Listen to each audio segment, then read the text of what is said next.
बहुत बड़ा जीवन नहीं है। हम आप यदि आजकल के वर्तमान समय में देखा जाए, यदि 100 वर्ष की भी आयु मान ली जाए, जबकि है नहीं, 100 वर्ष बहुत होते हैं महाराज। संत बताते हैं आज की जो पूर्ण आयु है वो 64 वर्ष है केवल। 64 वर्ष के ऊपर यदि हम चले गए तो महाराज भगवान की बड़ी कृपा। लेकिन महाराज ये जो कलिकाल का जीव है ये तो ऐसा है महाराज, ऐसा जीवन जीता है जैसे कभी मरेगा ही नहीं महाराज।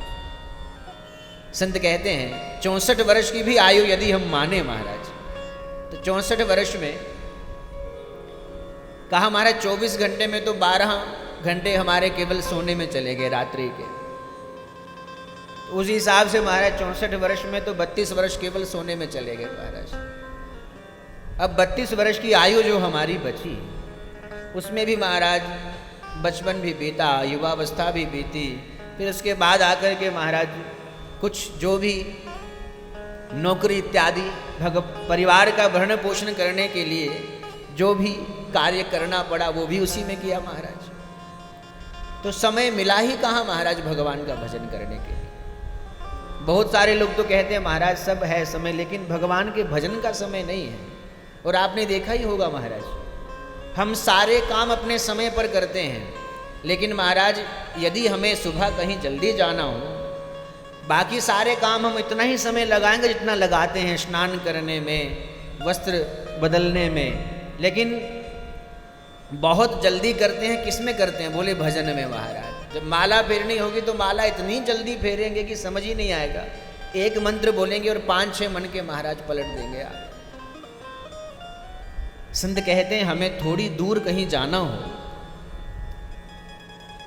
घूमने के लिए भी जाना हो तो महाराज बड़ी तैयारी करनी पड़ती है महाराज। विविध प्रकार के वस्त्रों को ढूंढना पड़ता है, सजाना पड़ता है, फिर बैग पैक करते हैं, तब जाकर के दूर की यात्रा हो तो बहुत जल्दी सुबह उठ करके जाना पड़ता है महाराज। लेकिन एक ऐसी यात्रा है महाराज जिस पर हम सभी को जाना है और कोई गारंटी नहीं है कि कब जाना है। टिकट कभी भी कट सकती है महाराज। कोई रिजर्वेशन तो कन्फर्म है हमारी, लेकिन पता नहीं है कि ट्रेन कब जानी है, उसमें बैठना कब है, लेकिन जाना सभी ने है, ये तो बात पक्की है महाराज। लेकिन हमने कोई तैयारी करके नहीं रखी है महाराज। बाकी सब कार्यों की हमारे पास तैयारी है, लेकिन महाराज मान लीजिए ये तो कोई पता नहीं महाराज की 50 वर्ष के होके ही शरीर छोड़ेंगे, ऐसा नहीं है महाराज। देखा जाता है आज बालक उत्पन्न होता है और कल चला जाता है।